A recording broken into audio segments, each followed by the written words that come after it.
Welcome to Elektor Engineering Insights, the show that puts your engineering challenges to the industry's experts. I'm your host, Stuart Cording, the electronics reporter. Now, I remember when I bought my first PC and I chose the largest hard drive I could afford. At 850 megabytes, I couldn't imagine ever being able to fill it. Today, the same amount of storage costs under 20 cents in a drive that you could easily lose at the bottom of your bag. And it's not spinning platter, but uses flash memory chips. In fact, when specifying a PC or laptop today, you wouldn't even consider a spinning platter drive. However, they are still around, growing in capacity and offered in many different variations, targeting different applications. So how important is this technology to the data storage industry? Where are they being used? And why hasn't flash storage replaced them all? To find out about spinning platter hard disk drives, my expert for this episode is Kaese from Toshiba. Hi Rainer, good to see you. Good afternoon, good to see you, good to be here. Welcome to the show. So what I wanted to do is just quickly introduce you. What's your background with regard to storage and what do you do at Toshiba? I'm working in a Toshiba European headquarter in Düsseldorf, Germany. I'm with Toshiba since more than 30 years already. And since 10 years, I'm supporting the hard disk drive business development into enterprise applications and data centers. So a little bit of technical evaluation, feasibility discussions on applications, failure analysis, proof of concept activities for everyone who is using the Toshiba hard disk drives.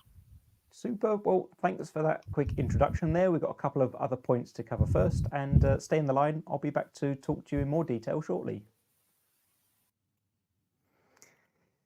So this episode is sponsored by TME. Products for makers and hobbyists are a solid and growing segment of the TME product portfolio.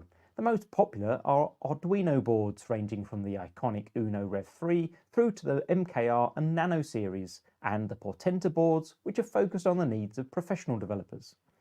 Arduino's latest addition to the lineup, the Uno Rev 4 Minima and Uno Rev 4 Wi-Fi, can also be ordered directly from the website at tme.com.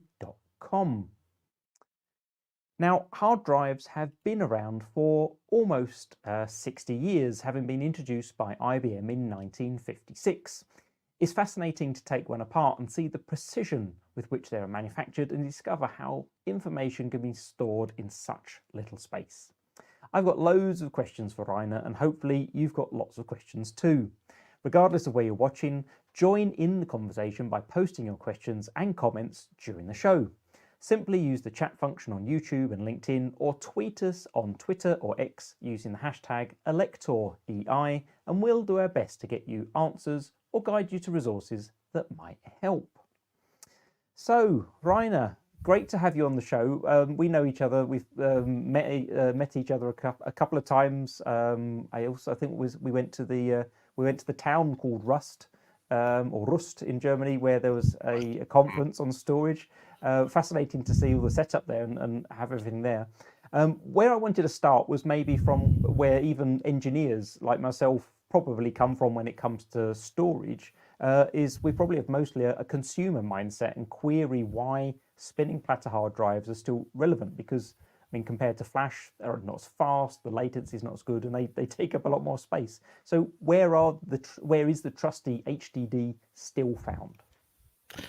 It is still found in all these applications, appliances, and places where people need to store an enormous amount of data. That's for kind of local business and enterprises, as well as for all this cloud stuff. So in the cloud, there should be a lot of online data to be stored, and it's important that it is stored efficiently, especially cost efficiently. So as for online data, the hard disk drive has been and is still the most economic way to store a large amount of data, having it online available.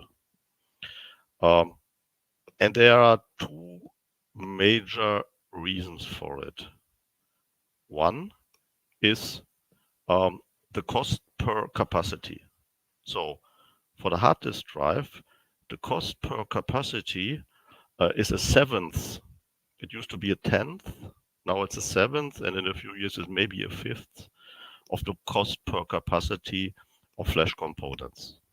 Yeah, that's simple because the hard disk drive has a very efficient. So we have many platters, we have many magnetic surfaces, but we have only one single or a few arms. So this reading and writing component is only a few. So they need to be manufactured rather with a rather higher cost, but the storage surface is very big and kind of efficiently and cheap to be manufactured. While for flash components, you need the lithography for each and every bit cell. So that kind of scaling and dividing between the kind of the large cheap part and the small expensive part is not available for the flash components. And actually, what we are seeing if we talk about price curves for hard disk drive and flash components, with that gap of a factor of 7, we are seeing that both of the price curves has been dropping in parallel for several years and are expected to be dropped in parallel for some more years. And we know parallel curves, when they meet, when will we have the crossover of hard disk drive and flash cost per capacity? Never. Parallel curves don't meet. Yeah.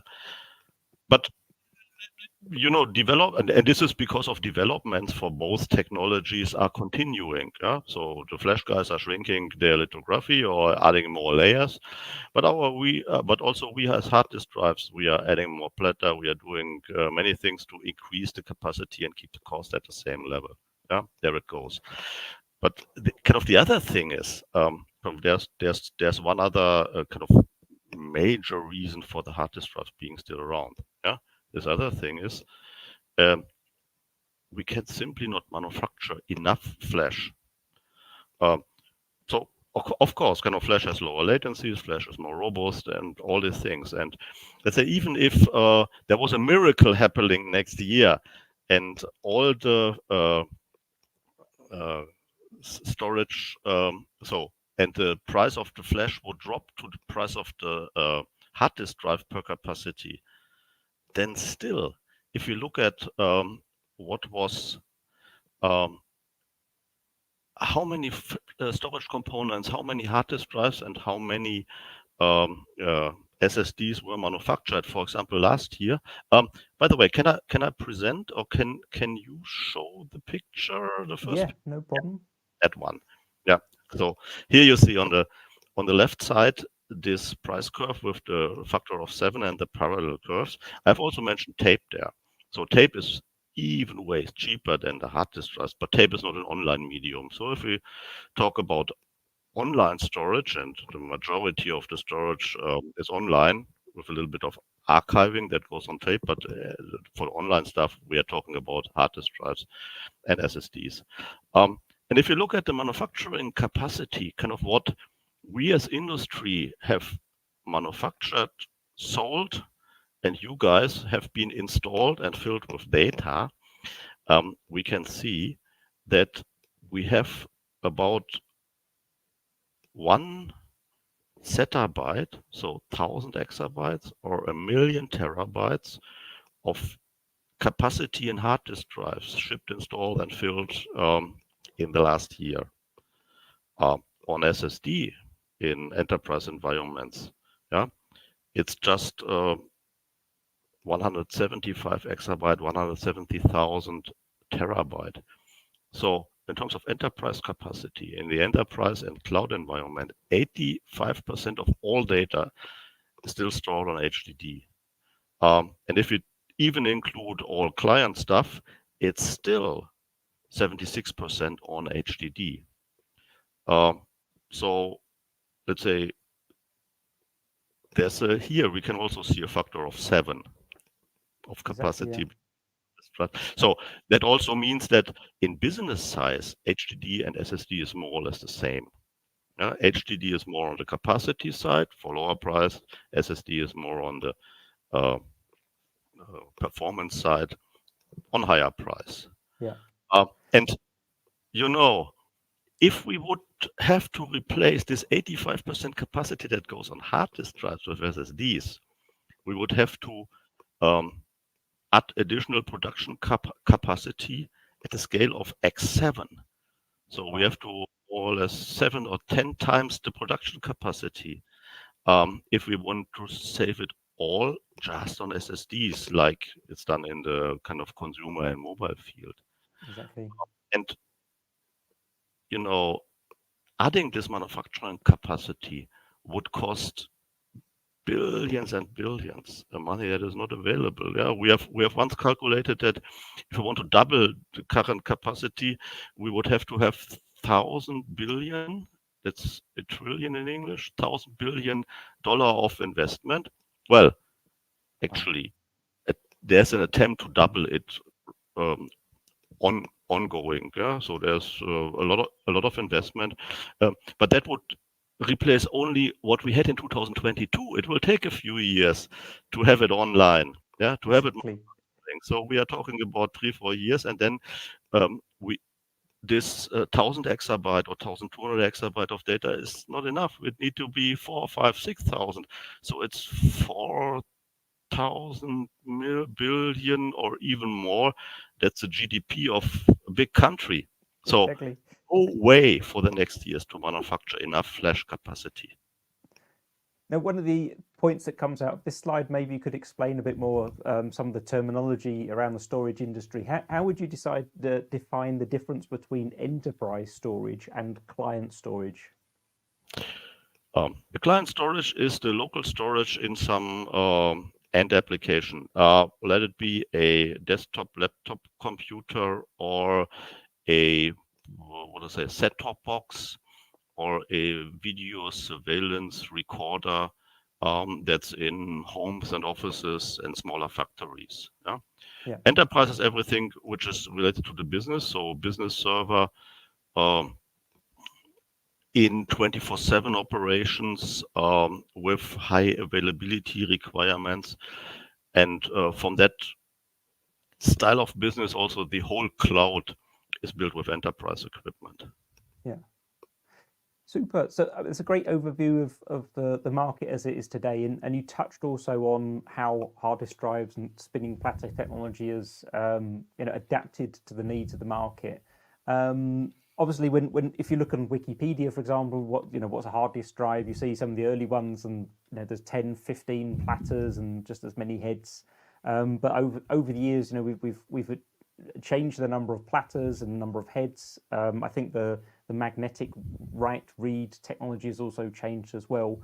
How would you sort of describe let's say the last decade of development? Where have we got to? Where have we come from, and what have we got to? And what do you see sort of happening next in order to ensure HDD's role in the enterprise and client applications? Okay, maybe we can narrow it a little bit down.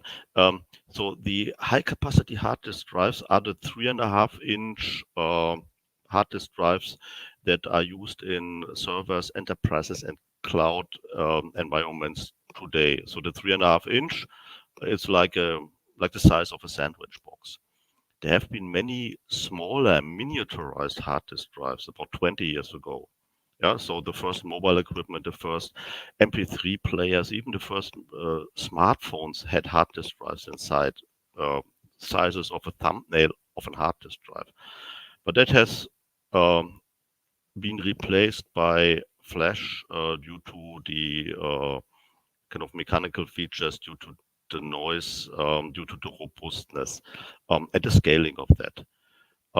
So we still have 2.5-inch hard disk drives available, but that's a kind of legacy market for only replacement or very cheap laptops and so on. The majority of the hard disk drives and all our focus for new developments and the current business is on the 3.5-inch sandwich box type of hard disk drives.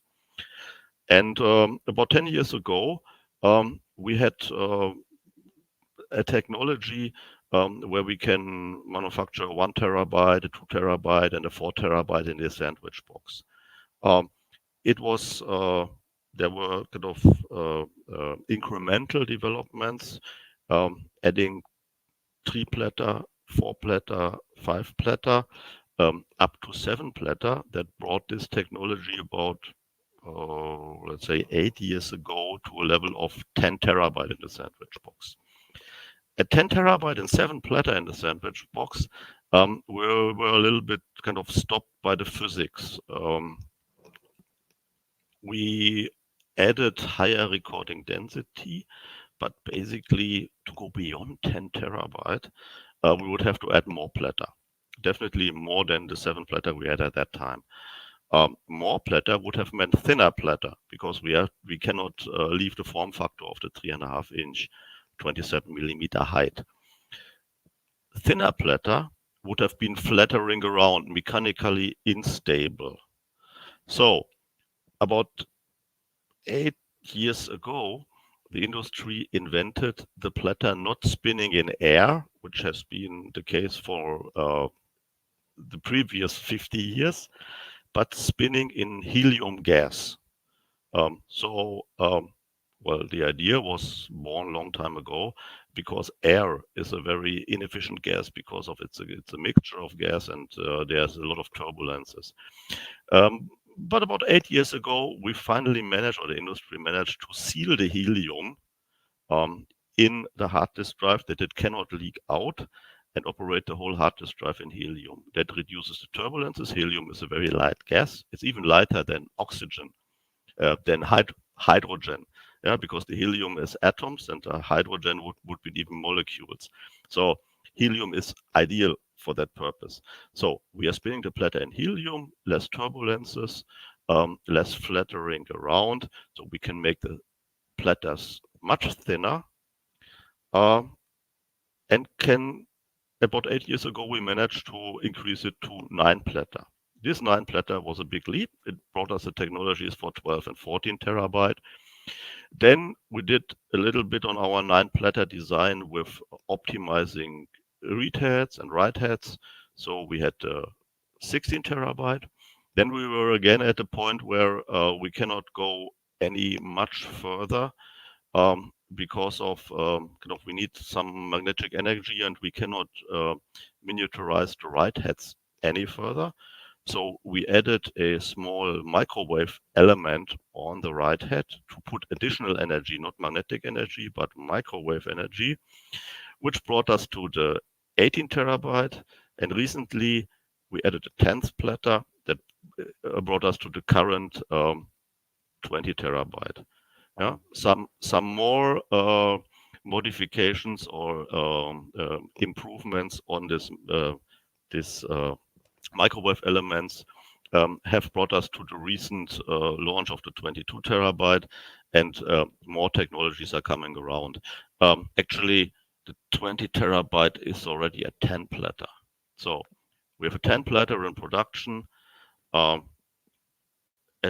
someone who did 9 and later 10 is obviously also working on 11. 11 looks good.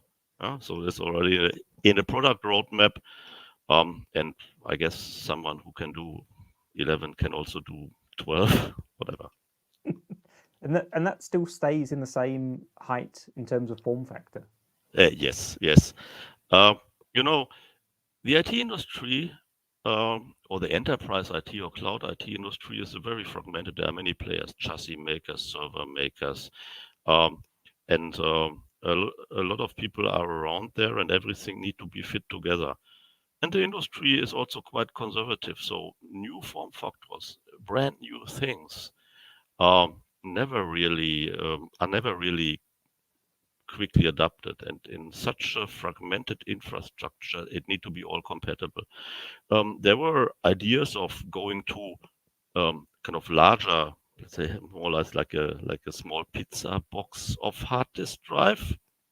That obviously has larger magnetic surface, but there we have forces that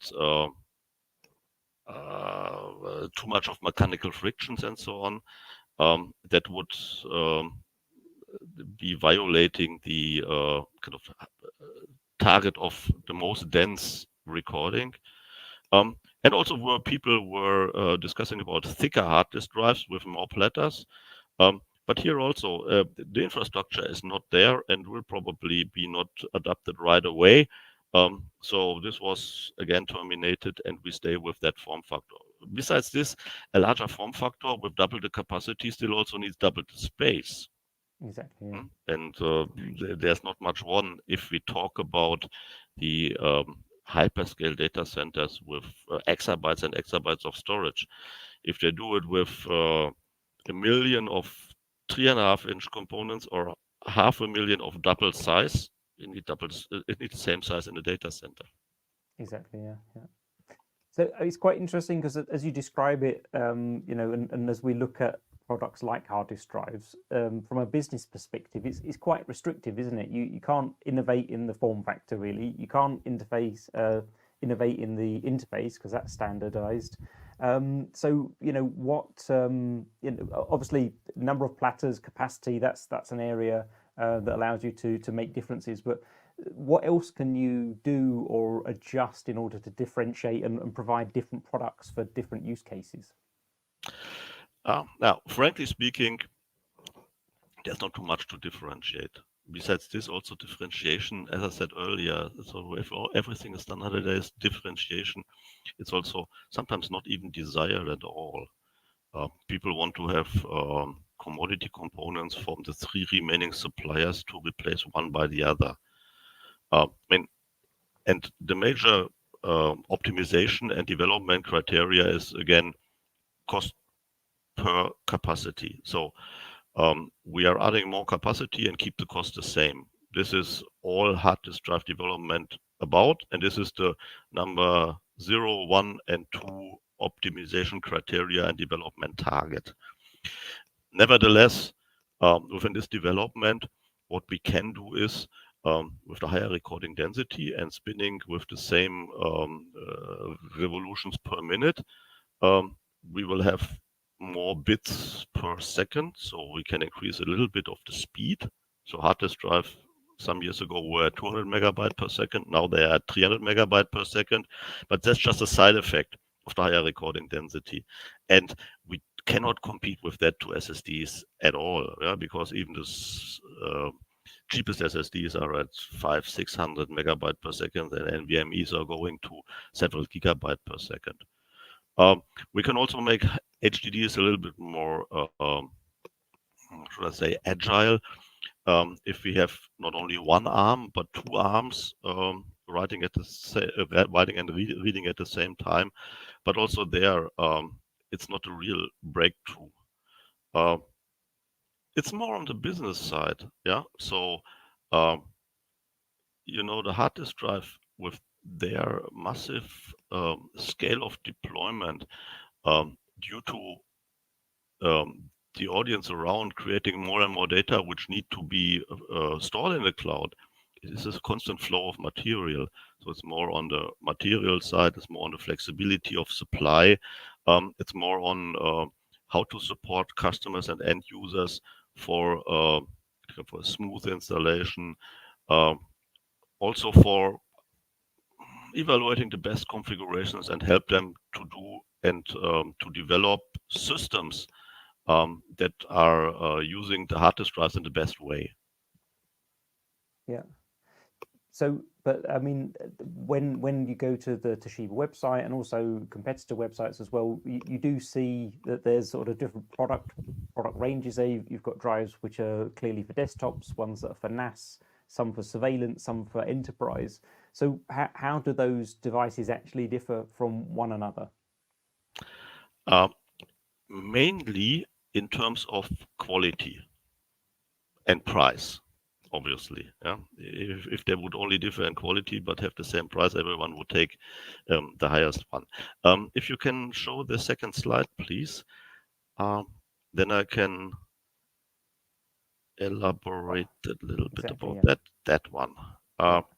The major drive classes are for desktop, for NAS systems, for surveillance systems, and enterprise. While NAS, surveillance, and enterprise are for 24/7 operations, for the desktop, the duty is reduced to some 8 to 16 hours. if a desktop drive would be operated 24/7, there would be a higher failure rate. Also, the warranty usually is between 2 or 3 years for kind of the upper ones, enterprise for 5 years. And in this warranty time, within the years of this warranty time, we guarantee a certain quality. And this guaranteed quality within the warranty time is also very much different. So industry specifies the quality in MTTF, mean time to failure, which is a little bit unhandy because it's millions of hours. But that's a statistical value. We can translate the millions of hours MTTF to a more handy value, which is the annual failure rate.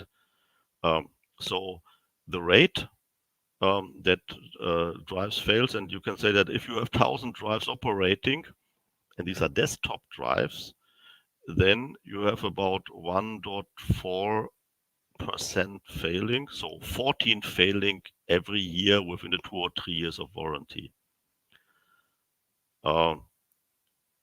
So that's not much. Still, this is important to mention that they can fail. Not many fail, only 14 out of 1,000. So if you have one in your desktop, it most likely won't fail, but it can. So please make a backup. But if you would put these 1,000 into your data center, then 14 will fail and you will have a lot of problems in your data center. And this is why NAS, surveillance and enterprise drives, have a higher quality. Because there you have not just one, you have 4, 8, 24, 60, or 1,000. So they need a higher quality and less failures. So it goes down to 0.35% for the enterprise drives. Here only 3 to 4 out of 1,000 fail. And even more, it's not just the pure number of the quality, it's also the conditions under which we commit to this quality for 3 to 5 years that differ. For example, the workload, typical workload, this is not meant as an endurance, but we know that for typical desktop drives, there's about 50 terabyte per year reading and writing as a maximum. I mean, this is a terabyte a week. That's People, so people, heavy users would create a terabyte per week, but there's also background activity like the virus scanning and all this stuff in your desktop computer. So the 50 terabyte per year is okay. So under that condition, we guarantee it. For an enterprise drive, it's about 500 terabyte per year because there's a lot of south and west activity, internal patrolling, and so on, which already starts in the NAS. But in an enterprise, also kind of many users are working at the same time on the same hard disk drive. So also here, the rated workload under which we commit to the quality is much higher. Actually, it should be mentioned that this is not an endurance. So it's not that if someone does more than 50 terabyte for a desktop drive or 500 terabyte for an enterprise drive, the drive will not fail right away. SSDs do that. If you write the full specified endurance, they will fail for sure. Yeah. For a hard disk drive, it's just that we cannot keep the committed failure rate anymore. It may double, from 0.35% to 0.7%. But that's only 7 failures out of 1,000. There are still 993 that will still work. Yeah. So you know that 24/7 over 5 years with 500 terabyte per year and only 3 out of 1,000 are failing. That requires a lot of kind of manufacturing precision, a lot of screening in our testing for each and every drive. And this is why enterprise drives are slightly more expensive than their desktop and NAS brothers. Yeah. And there's also the thermal environment. So surveillance drives are like NAS drives in terms of quality, as we have seen, but surveillance drives being installed in small remote video recorders in some cabinets and not in data centers, not well cooled. We have extended the temperature range because these surveillance drives are sometimes operated in kind of higher or lower temperatures. That's the only thing which is dedicated surveillance drives differ from data drives. Actually, also a surveillance drive is just storing data, just video data. So it's just the application, the use case, and the environment all sort of have a role, and you're sort of making a promise to the people investing in them that they're going to get that guaranteed amount of lifetime without failure. So absolutely, yeah. Super. Right, it's giveaway time, so I'm just going to take you out of the studio for one moment. Hang in there, and we'll be back to you shortly. So. Previously, we gave away 3 invisible segmented display kits, enabling you to explore this low-power display technology. Congratulations to Fernando, Nicholas and Franco. Your invisible display kits should have already arrived. To extend our thanks to you as loyal Engineering Insights viewers, for this episode I have 5 Raspberry Pi Pico RP2040 W80s up for grabs. This low-cost yet flexible development platform connects an Infineon 2.4 GHz wireless interface via SPI to the RP2040. For your chance to win, simply visit the link shown below and enter the keyword platters. That's the keyword platters with your entry. Good luck. So let's bring Rainer back in. There we go. Super. So a little gift there for those who have been concentrating and take take notice of what we're talking about today. Now the next question I had for you goes back, and I've just got to find the question quickly because I've got lost on my list of questions. Yeah, exactly. So we know then that the HDD can't compete with a flash drive on latency and read and write times. But what I've understood from talking to you in the past is that there are certain constellations in data centers when we have lots of drives all operating together that they can, perform as well as flash drives in some cases. What research do you undertake in order to sort of demonstrate to people that when I fill a server full of drives and configure it in a specific way and use specific software, that certain number of reads and writes, or I think you call them IOPS, are achievable? Yeah, I mean, that's exactly the point if we compare hard disk drives and SSDs. If we compare the single component, then SSD is many times faster in sequential performance and 100 to 1,000 to 10,000 times faster in terms of the random performance, so kind of reading data here and there. So there is no meaning in comparing hard disk drives and SSDs for performance for single components. However, in data centers, we are talking about large storages, large storage spaces, kind of hundreds of terabytes to petabytes, means many storage components, many HDDs, and many slow HDDs can be added together for a large storage system, which can be also slow if you do it the wrong way. If you do it the right way, you can kind of join forces or kind of combine the speed of the slower components to one large, agile, and speedy systems. And as there are many ways of combining hard disk drives together, different RAID sets, whether to kind of stripe the data over many hard disk drives, kind of the kind of variety of what you can do is quite high. So we in our lab, we are taking our hard disk drives, installed and in systems up to several hundreds of drives, and evaluate what would be the best way in order to have it as fast as possible for different applications. So it could be kind of a video streaming or an archiving system. It could be a online storage for, let's say, navigation data, web shops and so on. They all have different requirements. And we are trying to find the best solution in terms of how many hard disk drives combined, how, in which way to fit the performance needs of different applications. Super. I mean, I think that's, obviously like value add, isn't it, to help people out? You must have very close relationships with, with other hardware players in this industry in order to, have access to all of that equipment. Yes, I mean, it's again this what I said earlier. Just showing a hard disk drive, we cannot differentiate much.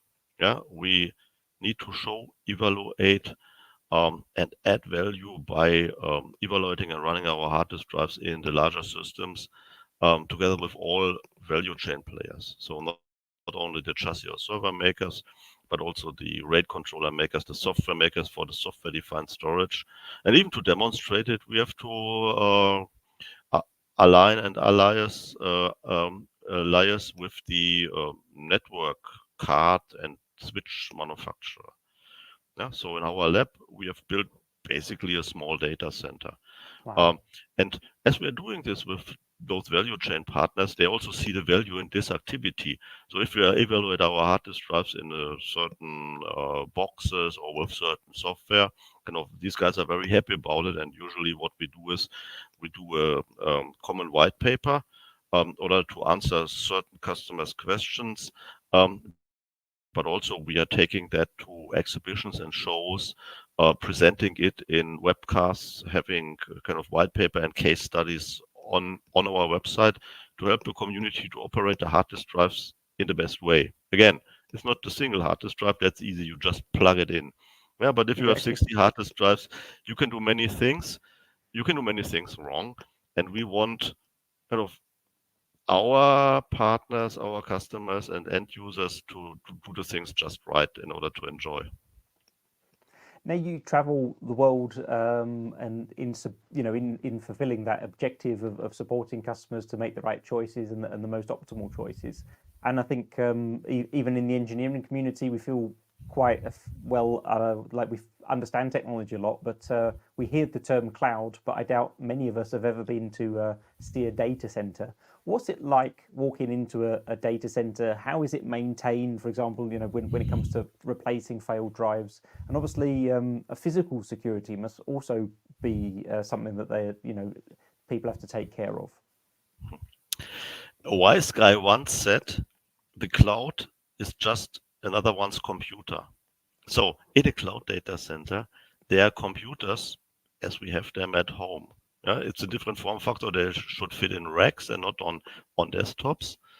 But basically, the architecture in the cloud is the same as we have them on our workstations and desktop PCs, just differently scaled. So it's not a miracle. Yeah, you can imagine a cloud data center as a lot of, let's say, x86 or AMD servers with one socket or two sockets, and each one has not one hard disk drive, but let's say at least 4 up to 12 up to 60 hard disk drives, and then they are stacked in racks. If it is about cloud storage, obviously those servers have many hard disk drives. And in order to make one large cloud storage out of many servers, the RAID functionality in order to combine them together to one large namespace is done over the network. Yeah? RAID functionality over networks has the advantage that you can add capacity everywhere, even in different data centers in different countries, to your one large storage. So there is redundancy, there is failover, there's even kind of a geo redundancy, but it's still simple servers. We call that RAID over network, we call it scale out. So if you need more capacity, you just add more servers and they will balance the data between the servers as it is required.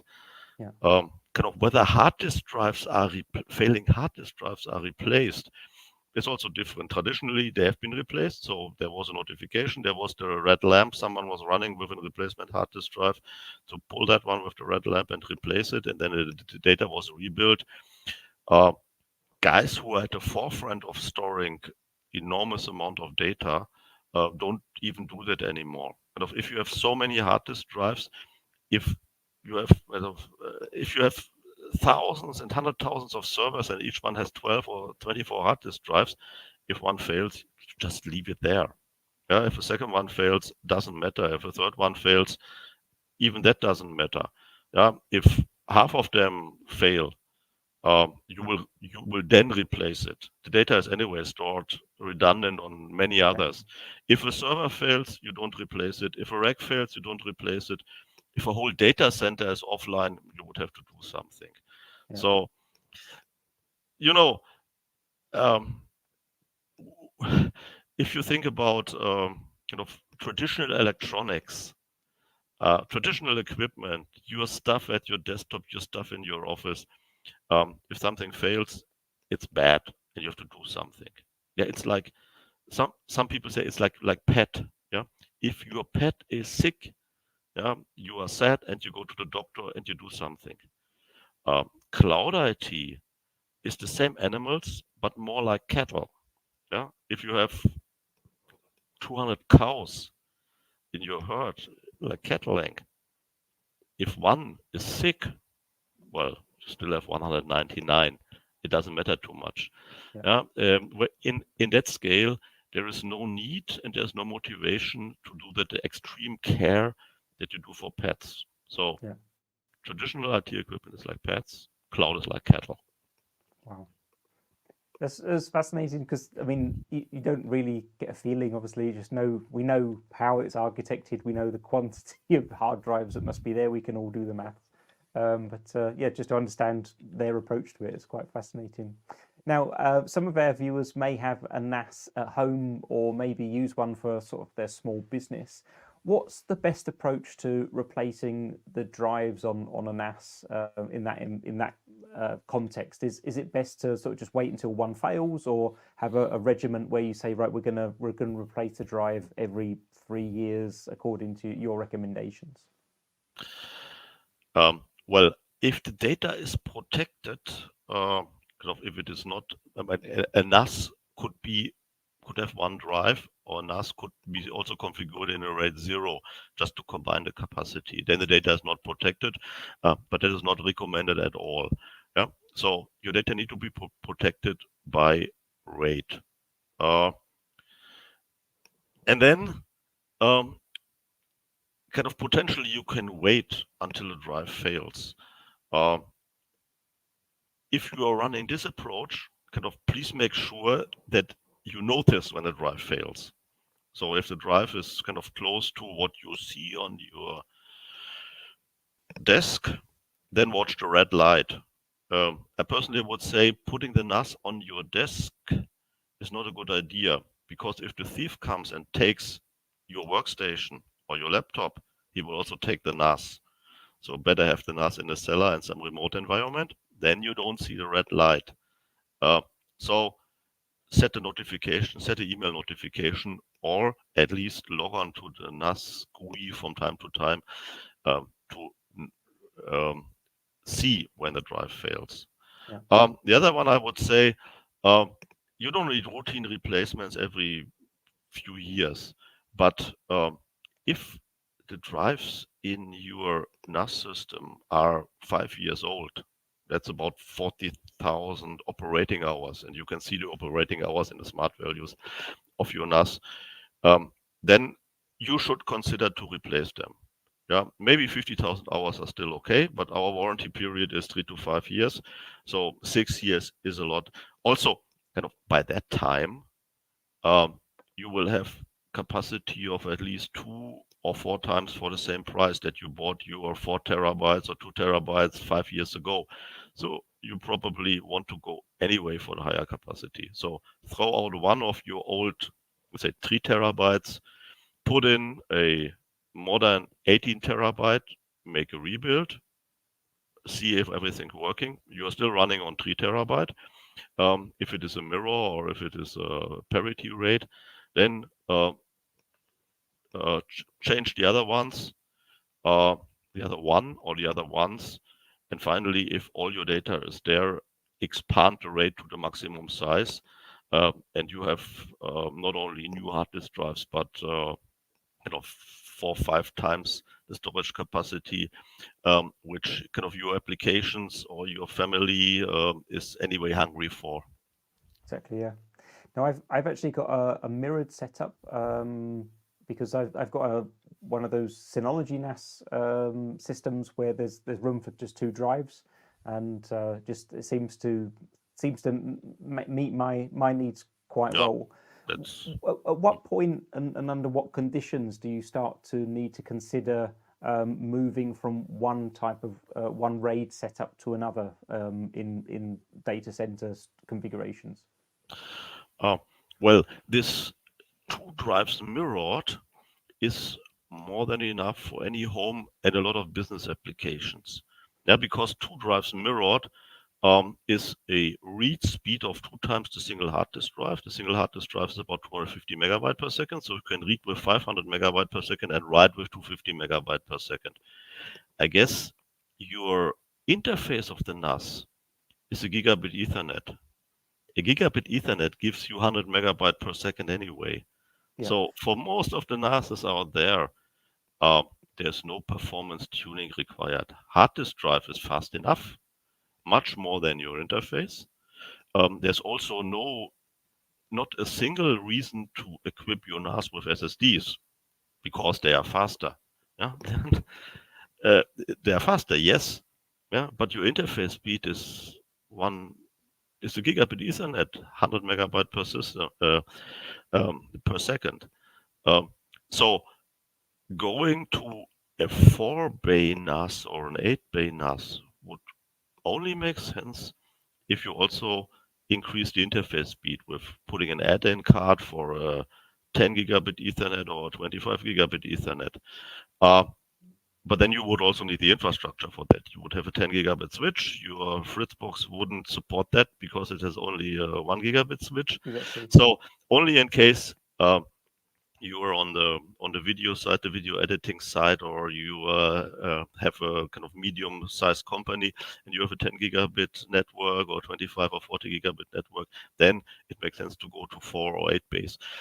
4 bay may make sense if you need more capacity than you can fit in your 2 bay. But come on, the NAS hard disk drives are available up to 20 terabyte. So a 2 bay with 220 terabyte gives you a 20 terabyte of net capacity. Kind of, who needs more than that unless you are doing video editing or kind of streaming or professional applications that imply anyway more users than yourself and your family. No, exactly. Now I'll have to look at that. I do create a lot of videos, so, Yeah, but well, I think I've currently got a 4 terabyte setup at the minute, and I actually used Toshiba NAS drives in that, and I think we're sort of coming up to a point where we might consider it might be time to upgrade. We have a question from our audience. I'm just going to pull it up here on the screen. This is Adalbert. He asks, or she asks, I'm not quite sure, is data on a hard drive reliable in case of radiation attack if you compare it to silicon memory? Absolutely. So, in a silicon component, there is charge trapped in a floating gate. And kind of rely on that charge staying there. If there's a radiation attack, it can kind of leak out all the charge. The hard disk drive, the data is stored on a magnetic pad, which is magnetized in one or the other way. And this magnetic pad consists of several handful of magnetic grains. Even if one magnetic grain is flipped by a radio attack, there are still kind of many more magnetic grains remaining. And also there is no real bit rot anymore as it was in the past, because these magnetic bits, they are very stable, and they stay basically forever. So a hard disk drive, the data on the hard disk drive, it's much more stable. For a kind of a long-term archiving, hard disk drive is a way better component than any flash. I mean, that's not really an argument for us because people won't archive on flash anyway because it's too expensive. But if you compare it like this, the hard disk drive is the better component. Now, that sort of brings us to the topic a little bit of how the data is written onto magnetic storage. I think from what I recall and what I was reading, you have, and I can't remember what their terminology is, but you have SMR and MAMR as a technology for sort of writing onto the storage. And I recall that not yourselves, but another supplier brought what they claimed was a NAS storage drive onto market, which used this new writing approach. And a lot of people complained that there were sort of failures in their NAS storage, and it wasn't clear exactly how data was being written. It wasn't like it was clear from the labeling what type of approach was used. So, what's going on in that space, and are those issues resolved that people saw back then? Yes, sure. Maybe I should put this in a little bit of larger perspective. The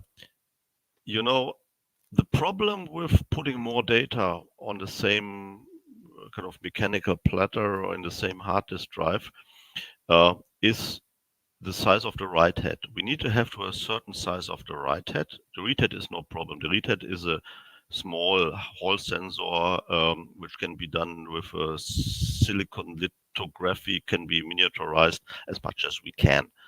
But the write head is still an electromagnet, like a coil. The things that we know from the physics lesson. Yeah. And we need to have this electromagnet on a certain size because we have to put a certain amount of magnetic energy to flip the bits. The bits are, as I said earlier, it's hard magnetic material and not to flip back. So we need to put this energy in there. If we would make the write head much smaller, we cannot put enough energy. We cannot flip the bits. If we would make the magnetic material more soft, the bits would rot. So we cannot do that. So this is basically limiting all technical progress and all capacity increase right now.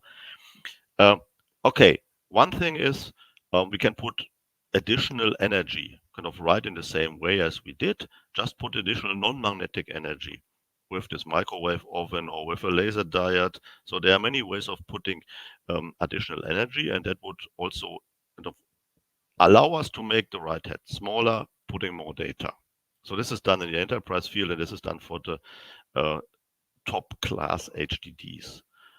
Microwave assisted magnetic recording, heat assisted magnetic recording is a terminology. A microwave assisted magnetic, or a MAMR HDD, or a hammer HDD as they call it, they behave the same as a normal HDD. Yeah, it's just that there's more different energy, makes smaller. From kind of interface point of view, from behavior, it's exactly the same, just more capacity for the same cost. One other approach, I said, the write head is determining the size of the bits or the width of the tracks. The read head is way smaller. So what people started some 10 years ago is we can write the tracks overlapping.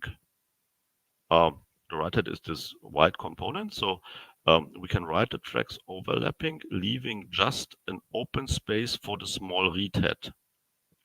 And this, for certain models, allowed us to almost double the capacity at the same physical components, more or less double the capacity at the same cost.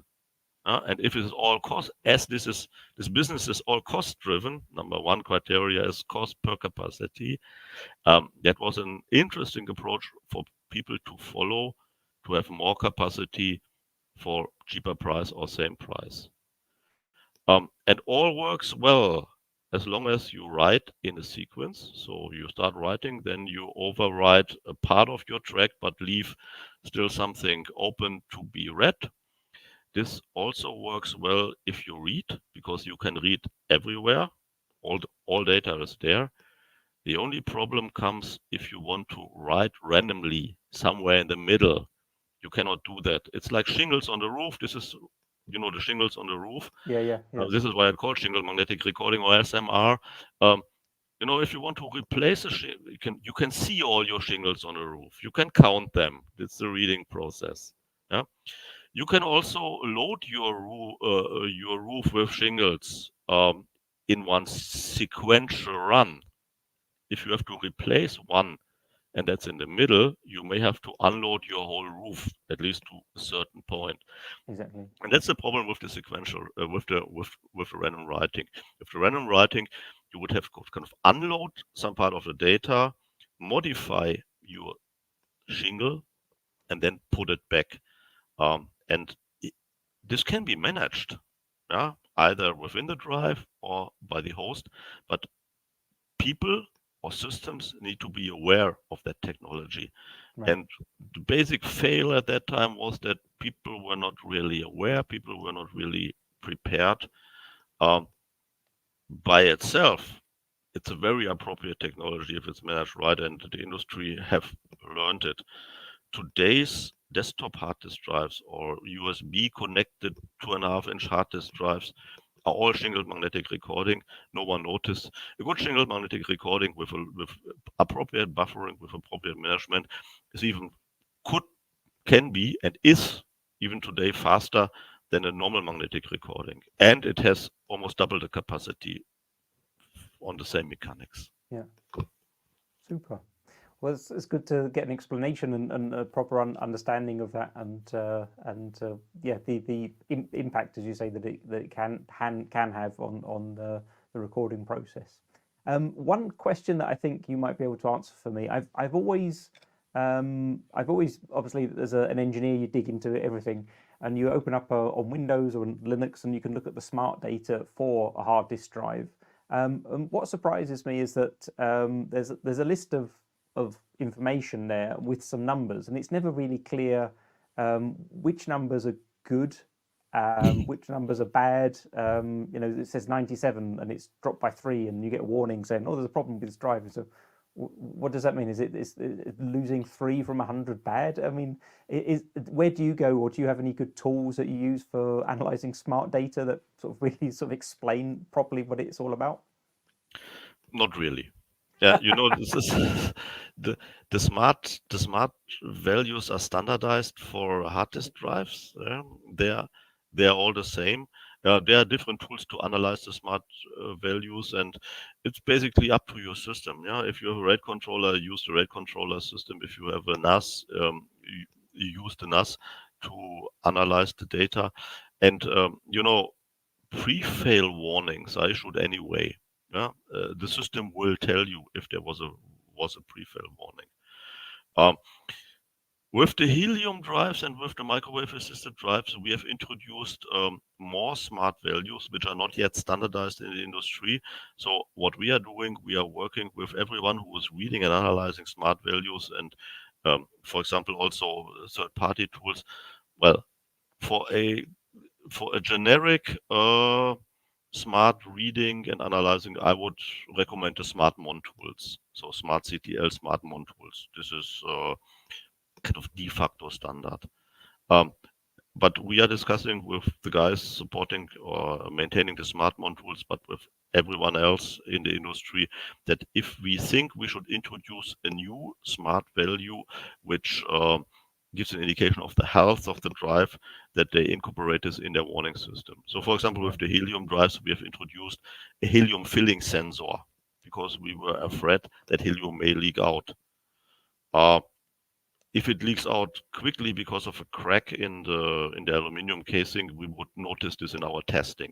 Yeah, but it could be that there's some impurity, and over the years and years, the helium will leak out slowly, and the drive may not work anymore. So implying that the helium leaks out slowly, if we detect it early enough, we can still give a pre-warning and say, if you continue like this drive will fail, please replace it. So we have introduced this helium filling sensor, but what we have detected now after helium drives being out for almost 7 years is that I cannot remember any helium leakage, any real helium leakage. We had a few helium sensor pre-warning and failing, but this is because of the helium sensor had an issue, not the helium leaked out. So the helium technology is very stable. So we're rapidly running out of time, unfortunately. It's been fascinating to get so much information and draw on your 30 years of expertise, and it's a rare opportunity. It's a real honour. One last question to you is where next for hard disk drives? What research is being undertaken at the minute, and what do you think we're going to see over the next 10 years for spinning platter technology? So what I see in our current development labs and what technology is basically physically available and transferred into production, I would say, with what we have today, we will have kind of 30 to 40 terabyte hard disk drives within this decade, and it could be up to 50 terabyte beginning of the next decade with a lot of SMR, magnetic recording stuff. Going beyond that, there is also R&D ongoing on basic physics in order to make a 100 terabyte hard disk drive or even a 200 terabyte hard disk drives. And let's say the basic physical work, physical R&D is already done. The question is whether we can implement a 100 terabyte and a 200 terabyte hard disk drive for a reasonable price, or let's say manufacture it for a reasonable cost. Yeah. And that's the key question. Yeah, maybe we could today even launch 40 terabyte hard disk drives, but if this costs $5,000, why should someone buy? Because a 20 terabyte costs a few $100. Yeah, Exactly. and that's basically explains the future of the hard disk drives. As long as we get ever more capacity for the same manufacturing cost, we will have hard disk drives. We can be sure that will be for the hard disk drives up to the kind of 40, 50 terabyte. That we know already that at some point in time, we don't know exactly which point in time, but at some point in time, we can manufacture it for a reasonable cost. The 100 terabyte, we know that we can manufacture it at some point in time, but we do not yet know whether we can manufacture it for a reasonable cost. This is our challenge. If we manage it, we will have 100 and 200 terabyte. If we don't manage it, well, we will stay at some capacity point and hard disk drives will kind of remain as storage components for some more years, but no more future development. Yeah. Beyond 200 terabyte in a sandwich box, well, as of now, we don't think it can be done with spinning platters.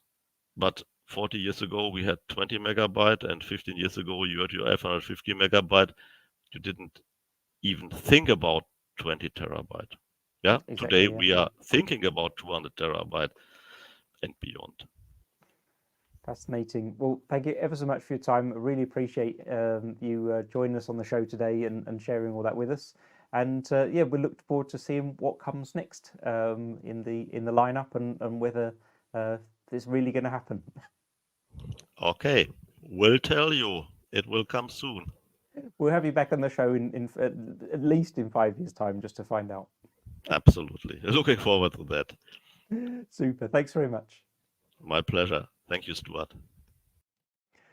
Well, unfortunately, that's all we have time for in this episode. So what did we learn? While the world seems dominated by semiconductor storage such as flash, there are still plenty of applications that benefit from those traditional spinning platter disk drives. And when you're perusing the offerings on various websites, there is a reason that the products target different applications. They really are designed to meet different usage needs. Yes, HDDs aren't as fast or as responsive as a flash drive in a side-by-side comparison, but in a data center, things are different. Operating in parallel, they'll give flash storage a run for its money, and it costs less per terabyte too. This means that this traditional electromechanical data storage solution still has some life to give. My thanks go out today to our expert Rainer Kaese from Toshiba. You've delivered us with some outstanding engineering insights. So that wraps it up for today. If you'd like more of the same, we're broadcasting 2 episodes of Engineering Insights every month in 2023. And to keep you abreast of industry trends this year, take a look at News Bites, our monthly 15-minute show and podcast. Please like, subscribe to Elektor TV Industry on YouTube and share our videos on whatever platforms you use. Additionally, you can now drop by the website at elektormagazine.com/EEI to see the topics for future shows and sign up for regular updates and reminders. Finally, if you'd like to join me as a guest, write me an email, drop me a tweet, or reach out to me, Stuart Cording, on LinkedIn. Thanks for joining, stay in touch, and don't forget to keep asking your engineering questions.